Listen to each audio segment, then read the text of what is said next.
It looks like our moderator pulled off the great resurrection, bringing back Cleon Skousen from the dead. Cleon is my uncle, and he's still alive. I'm sure he's very pleased today to look down and see that we're celebrating a great victory for the first time in many, many years. People have, through a great expression of outrage, caused the powers that be in Washington to actually stop a major steamroller, the immigration bill.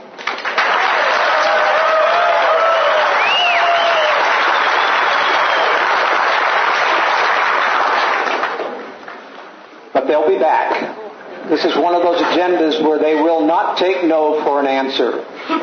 They will never take no. But it's also one of those things that shows you what I'm going to demonstrate tonight in presenting you my general theory about where this is heading.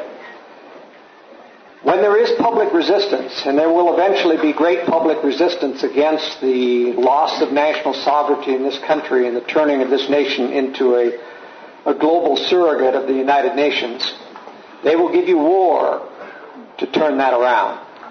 So just remember, they have ultimate weapons that they have not used yet. And when they don't have complete control, but they have mere effective control, they will use war, they will use crisis, they will use whatever it takes to drive the people into what they want as a new world order. So you see, the issue before us today and in this country is not so much the specific issues that we fight. It's not so much immigration. It's not so much the specific loss of civil rights in the Constitution. It is the fact that we're dealing with a conspiracy in this government. It's that we're dealing with a lying government. We're dealing with a government who you can't trust no matter what you say, no matter what you get them to commit to verbally. This is not a battle that is going to be won in Congress. This is a battle that's going to be lost and then won in the trenches of resistance. And of course, we can't fight that ultimate battle yet until we understand what's going on and we get a lot more people to understand that they're being betrayed by the very government. And this is a very difficult subject for Americans because we're born in the freest nation of the world. We're born with the constitutional heritage that we have. We have grown up under a government where we don't normally have open corruption like you do in Mexico, where you could bribe your way through anything. But not in the United States. We have very little corruption at the local level, very little corruption at the state level, and very little corruption at the mid and lower bureaucratic levels of the federal government. But we have a totally corrupt upper level of government. And that isn't to say that everyone involved in upper-level government knows the full extent of that corruption. But they're part of it because they can't get there without being part of it. And that's part of the problem that we see in today's world is that this great secret combination, of which we're going to talk about three aspects today. I'm going to talk about the world events and how they relate to this.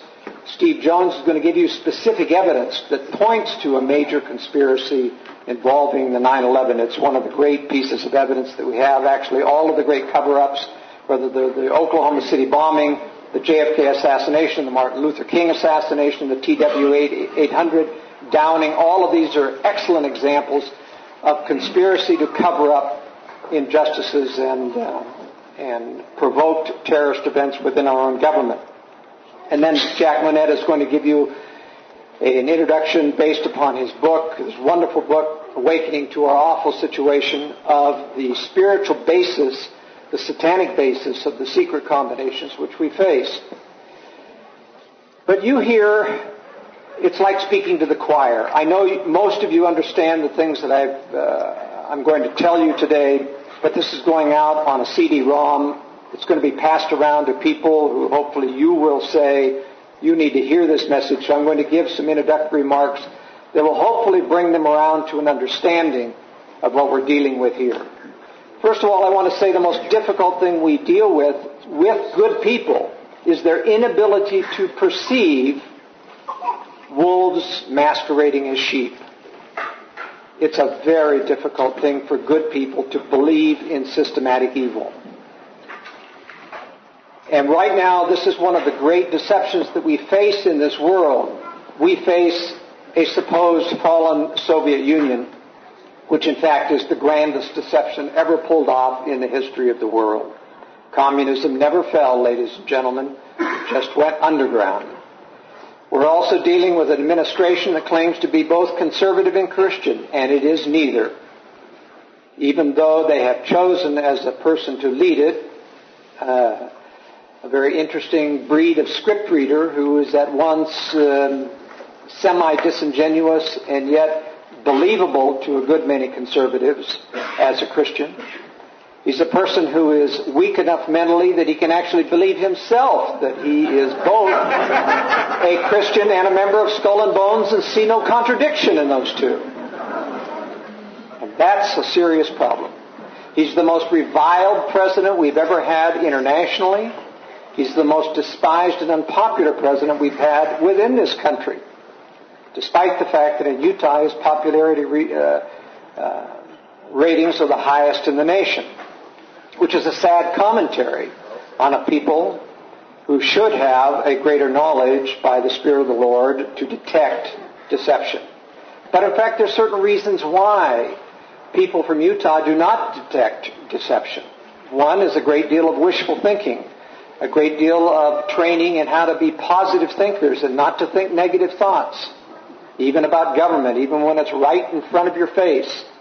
There's also this persecution complex. That is, you come from a persecuted background and you desperately want the acceptance of the world. And the acceptance of the world requires that you not criticize the world. And so Utahns become very, very good at playing along in order to get along. And the world has learned to play the numbers of the Utahns and their delegation in Congress. They've learned how to play the fact that if you don't criticize, we'll give you honors and we'll give you high position. We'll allow you to become secretaries in the cabinet of the United States. We'll give you great honor and glory.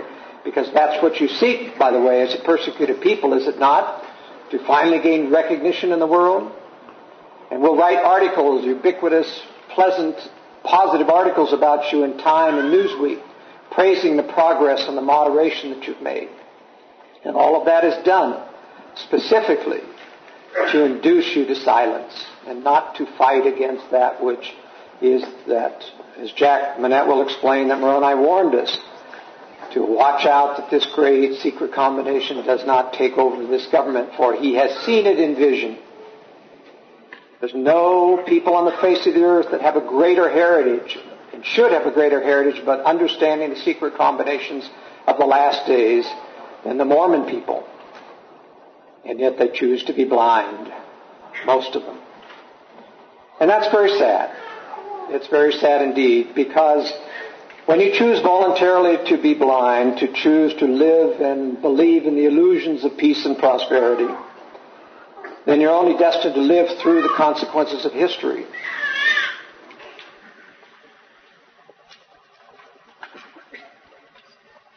Now, why is it that some other people who are more savvy, more well-educated, are prone to believe in the establishment lies?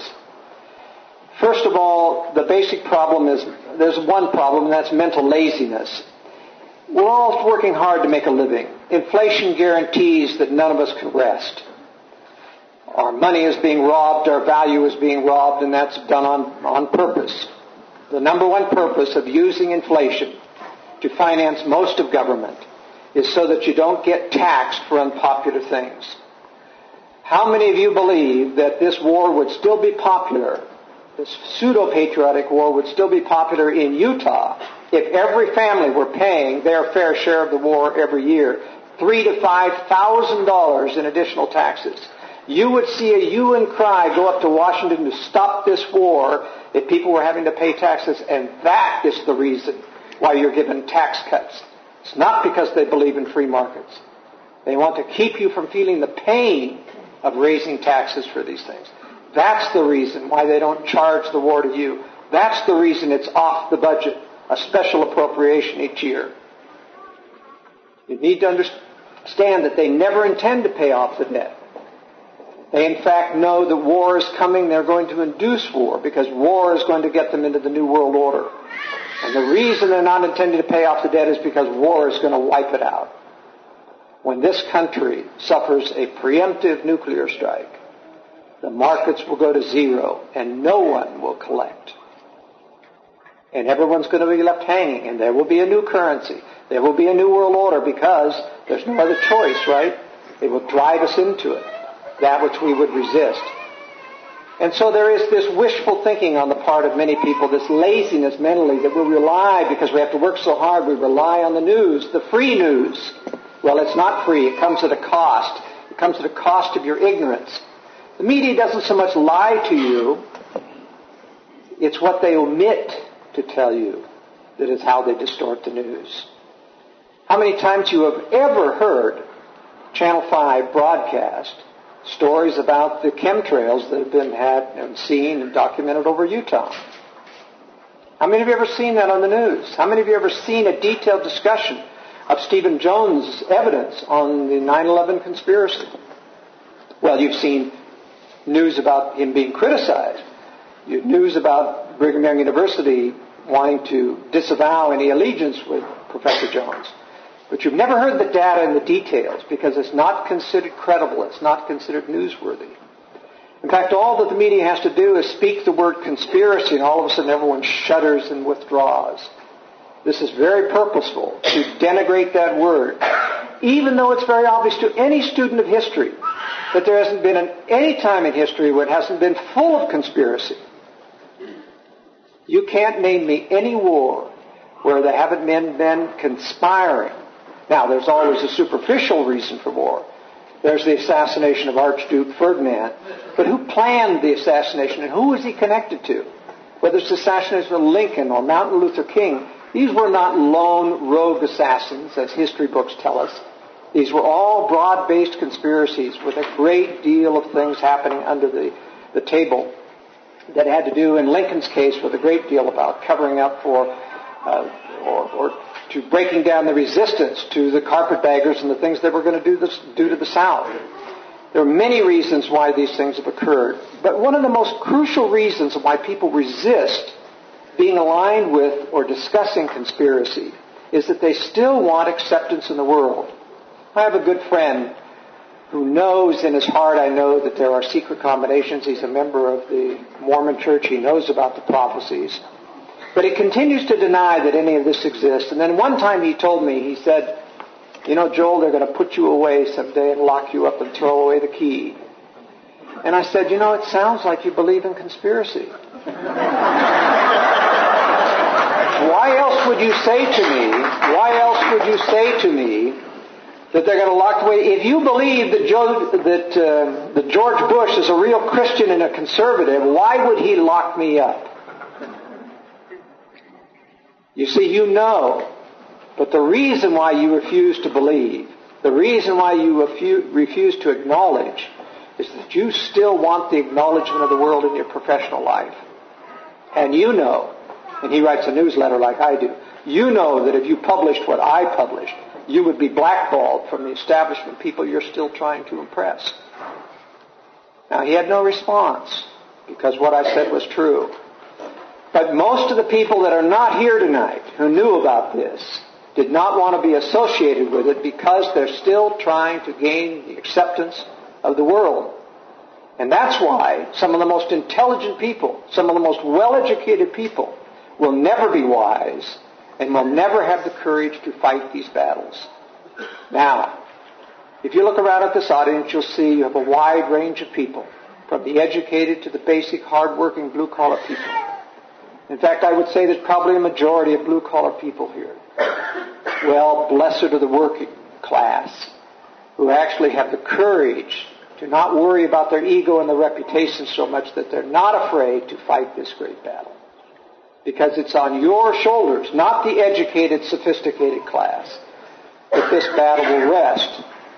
And it's with you where the great blessings of heaven will arise, because someday I can tell you that when this New World Order is forced upon us through the instrumentality of war, and when good people refuse to take the oath of allegiance that will be required to have your vaunted professional status and to practice law and medicine, Those of you who will be willing to work underground, to be willing to do what it takes to help one another, to make it through those times when you're cut off from your economic source of sustenance.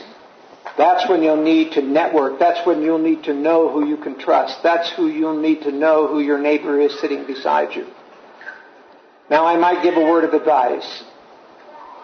One of the things that we must be very careful of if we're going to make it through the very last days and the tribulations is you must be very good at listening to the still small voice of conscience that will warn you in advance of things coming. Because I will tell you that you will not get warning of what I'm going to predict from pulpits in any of the churches of this world. The Lord is not going to warn this people through pulpits if they just sit there and do nothing. It is those people who have learned to sense that something's wrong when everyone tells them that it's all right, that are going to be warned in their hearts and are going to know that they must prepare. And you will be ridiculed for some of those preparations. Because if you think that only food storage is going to do it, you're kidding yourself. When nuclear weapons and biological and chemical weapons come down upon this nation, it's not just food storage that will save you. You must have the preparation to get out of high-density population areas. You must have the preparations to secure and seal yourself off from the contaminants for a period of time until they clear up. So that's something that you all need to do. And I realize that some of these things require money. Not as much as you think, though. You in this room are capable of doing a lot of your own work. You just have to be willing to do so. But I congratulate you for what you've done so far. But I will say that some of you, if not many of you, are selectively receptive to the voice of conscience. And that is you're very carefully receptive to the voice that warns you about these secret combinations, to that you're to be congratulated. But many of you here are overweight. You resist the speakings of conscience to lose weight, to be more careful about what you eat. Your health and your life will depend on it. Many of you have lost your children because you put them in public schools instead of going through the hardship of homeschooling or private schooling. And if you can't afford private schooling, you can homeschool. You've lost a lot of your children because you've rationalized that it's okay, that I can overcome the education. Well, you may be able to overcome the bad education, but you don't overcome the peer pressure and the great evils of the social influences that they receive. What I'm just saying is that you've got to listen to the full range of the voice of the conscience to be worthy of receiving the full range of warnings someday of which you'll depend upon to make it through these very last days, because you will not depend and not be able to depend on establishment sources.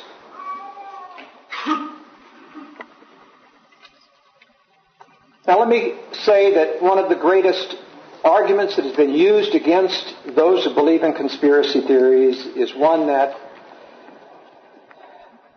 with a great snicker in their voice, they say, now come now. Certainly there could never be a worldwide conspiracy to take away liberty. It would require thousands of people having knowledge of this, and you'd never be able to keep it a secret. How many times have you heard that argument? You hear that every time you interview somebody, and the only people they interview, by the way, on television are people who debunk conspiracy. Or you get an incredible individual up there. They don't ask people up there who really know what they're talking about. They don't give them the time of day. But debunkers of conspiracy will always give you that argument that this is just laughable. But I'll tell you why it isn't laughable.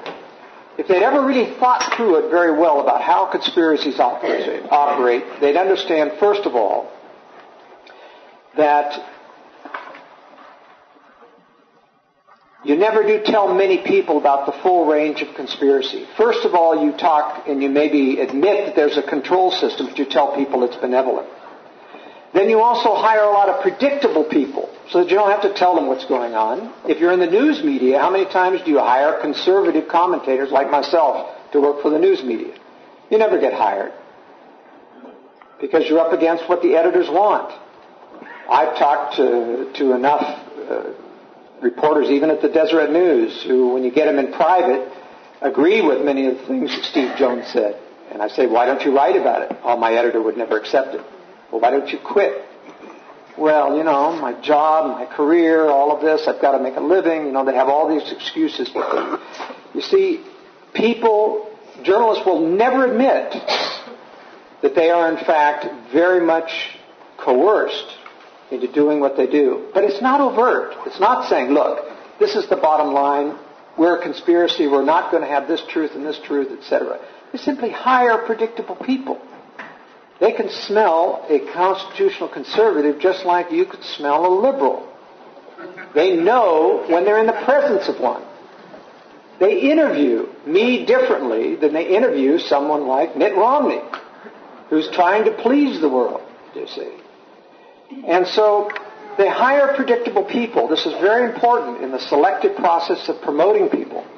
They provide also lots of money, perks, and positive incentives for people for going along with the system.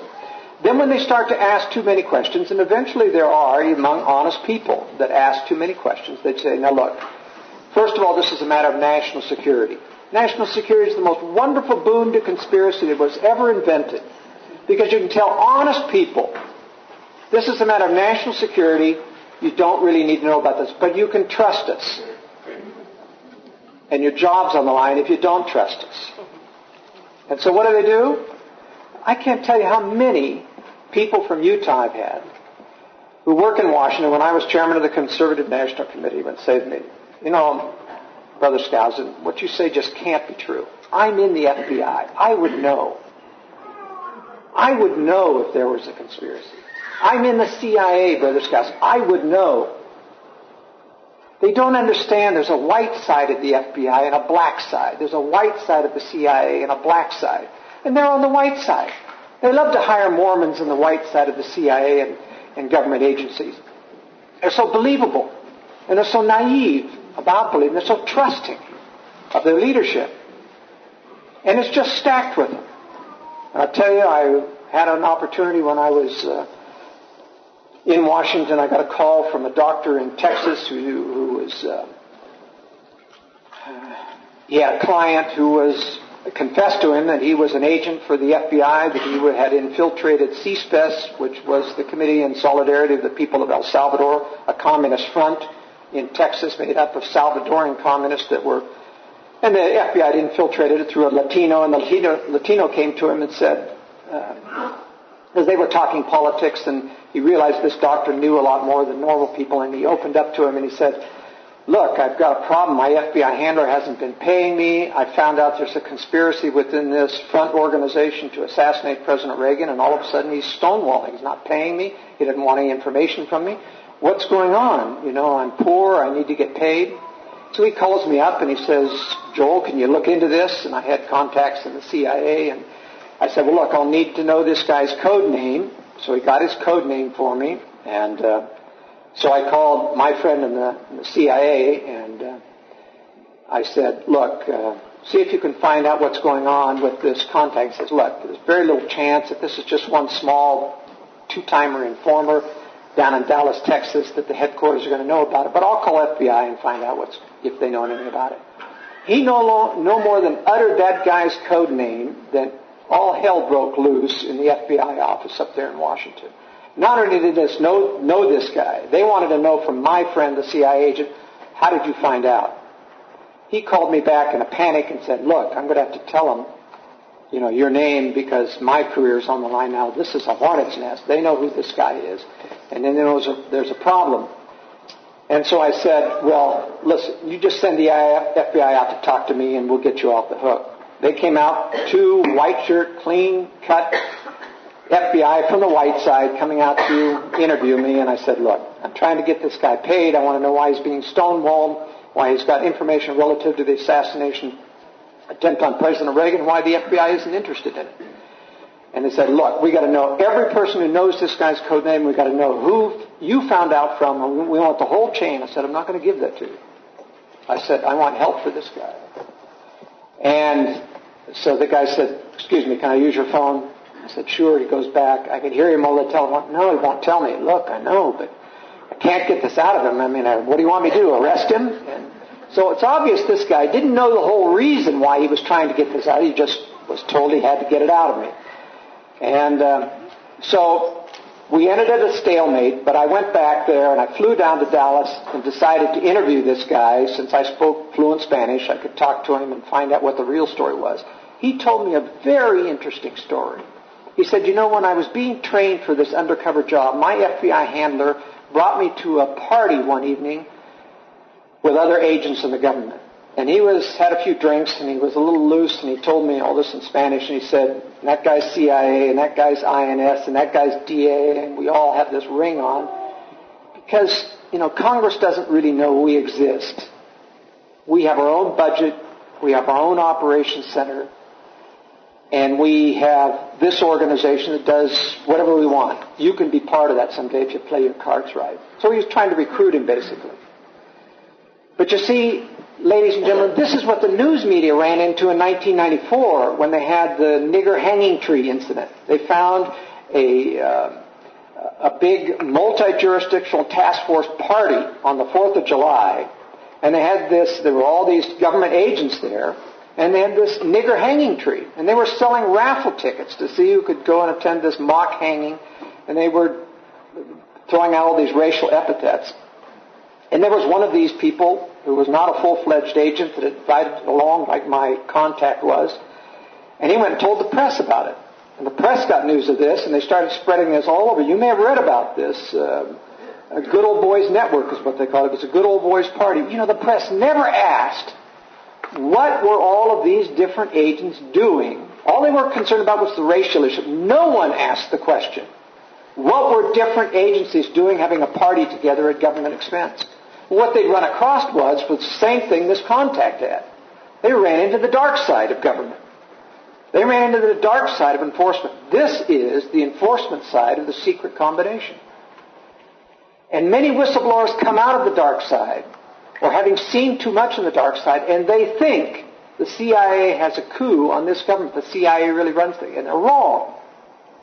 They too, even having seen the black side, can't believe that in fact the people at the very top are running them rather than the CIA running the people at the top. People who generally criticize, and the sources that we rely on in the alternative news are often from the left, and the left has a built-in bias to believe that because our government is free market, therefore it's capitalist, and it's greedy capitalist, and therefore it's greedy capitalism that is what this is all about. But it isn't. Globalists who are running this government through the puppet George W. Bush are socialists. A different breed than communists, but socialists nevertheless. They believe in milking the free market in order to pay for socialist benefits instead of communists, which believe in killing the free market, which doesn't work. The third way, British Fabianism, is what works, at least for a longer term. Now, I'm about out of time, so I need to cut this a little bit short. But before I close, I want to give you a brief overview of my general theory of what this conspiracy is up to. Ultimately, it is about taking away national sovereignty. Now, you say, why would they have to take away national sovereignty with a war, which is part of my national theory, or my general theory, if in fact they're doing just fine now with NAFTA, GATT, the North American Union, the FTA, all of these regional things, the EU, these are all globalist organizations that slowly are Sovietizing the various governments within nations. Well, there comes a point, ladies and gentlemen, when you reach an immigration crisis, when the people just say no with such a loud shout that they can't get away with it without getting impeached, without getting lynched. You realize the Capitol Hill switchboards were swamped. They couldn't even operate for 3 days because the people were so irate.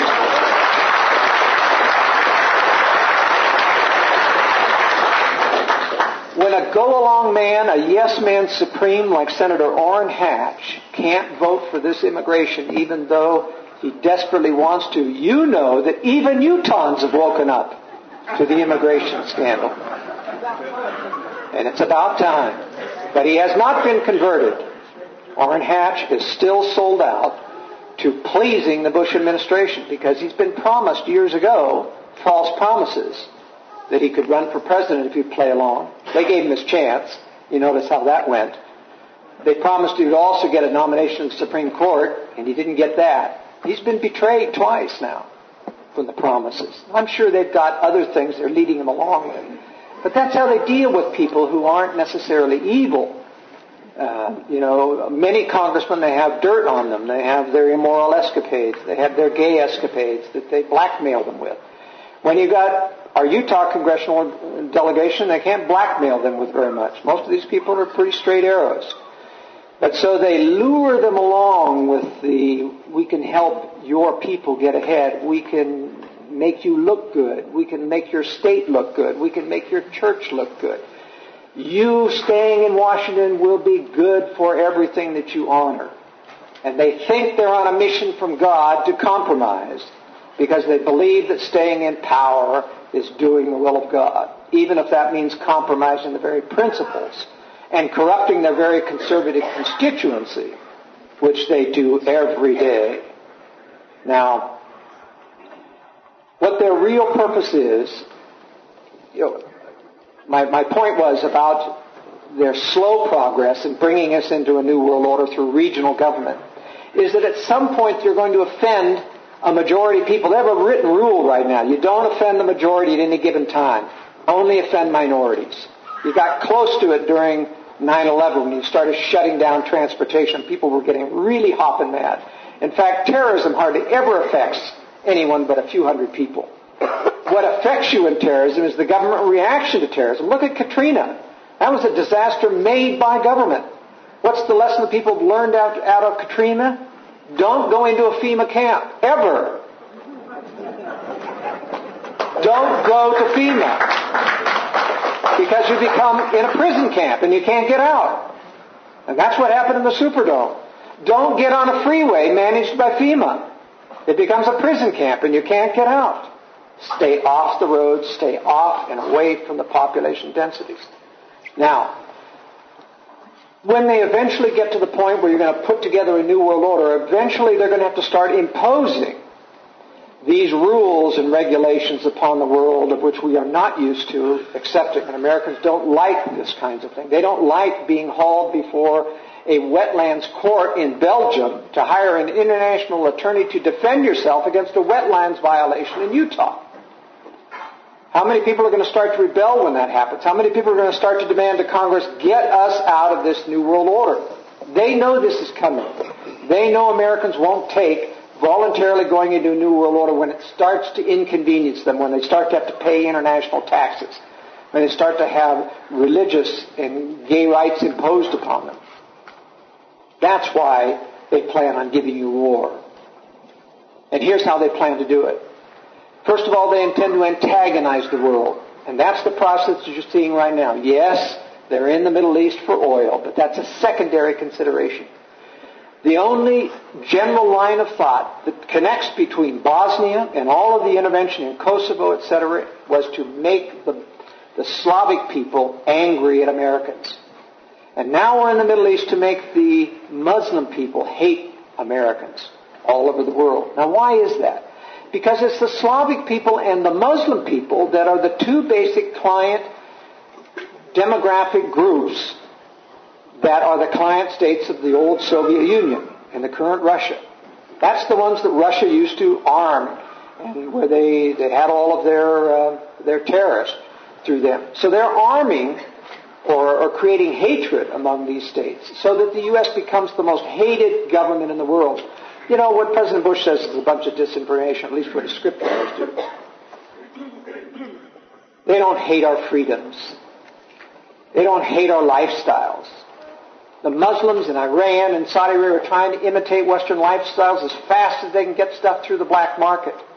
What they hate is our government interfering with them. They hate the black aspects of the CIA.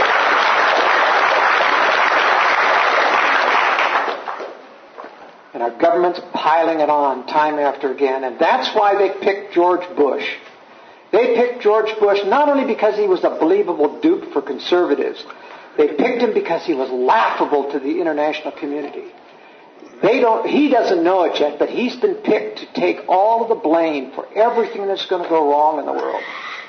his own people, the globalists who picked him to run for president, he will someday find out they were the ones who picked him to take the whole blame. Even as Al Gore suddenly realized that he was betrayed by the establishment who he thought was going to rush him into the presidency. You see, these people use their own people. They can't trust them because this is a conspiracy writ large. Now, what we're building is an enemy to the whole world in our own government. And the reason this is necessary, in fact, we're handing the Russians and the Chinese, which are the real axis of evil, the wherewithal to build. We're giving them the preemptive excuse to use a strike. I think there'll be a trigger event prior to this Third World War, which will be a minor use of nuclear weapons. It may come in Iran.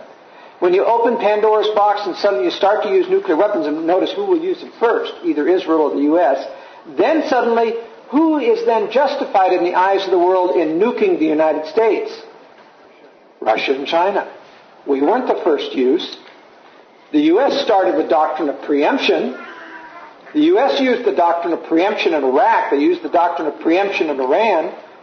And if they nuke the nuclear facilities in Iran with a low-grade nuclear weapon, which they probably will have to do to be able to penetrate it, now you're open, and we're exposed to nuclear weapons. That is, for a retaliatory strike. It's the mother of all terrorism, our own government, inducing a nuclear strike. It answers the question of why the United States government, why our intelligence agency have been covering for the Russians for so many years. You think our government didn't know that the fall of the Soviet Union was a fraud? You don't think they didn't know that the KGB, the phony attempt to capture Gorbachev in his undefended villa, was a fraud? The KGB has done the most secret, sophisticated assassination jobs in the world, and they couldn't capture Gorbachev in an unattended villa. When the heads of the KGB and the GRU and the defense minister fled after the coup, who were they fleeing from? These are the supposed heads of all the power in the Soviet Union. Not one journalist asked the question, who were they fleeing from? Why doesn't this make sense? They didn't ask the question, who were these people 2 years ago? They were mid-level bureaucrats. How did they suddenly become heads of these most powerful agencies? It's because they really weren't the heads any more than George Bush is the head of this country. There are secret combinations which control, and they use puppets. And they use second-level people like the Kissingers, the Strobe Talbots, the Brent Scowcroft, who was honored here at Brigham Young University. Gaddy Anton's all, ladies and gentlemen.